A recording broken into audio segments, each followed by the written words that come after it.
It's a busy day in what is usually a sleepy part of Bulacan.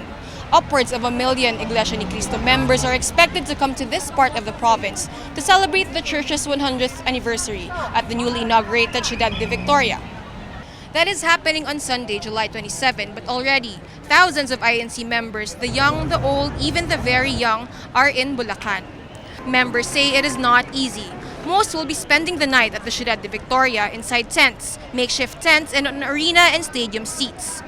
Para sa aming mga Iglesia ni Cristo na inabutan ng sentenaryo, napakapalad namin sapagkat maraming kapatid na hindi nakasama, marami na mayapa na, marami na mga hindi makakapunta. Dapat talagang pagtalagaan, lalo na ngayon pagsamba upang ipagdiwang yung mga pagpapala ng Panginoong Diyos na ginabayan niya ang Iglesia simula sa maliit pa lang na ito, nagsimula sa Pilipinas hanggang lumawak sa buong mundo. Ngayon ay pinagdidiwang namin lahat ng kapurihan ay ibinabalik namin sa Panginoong Diyos. But they say the long travel hours and even longer hours of waiting are worth it. After all, it's not every day the church you love and have devoted your life to celebrates 100 years of God's blessings. Beko Pin Rappler, Bulacan.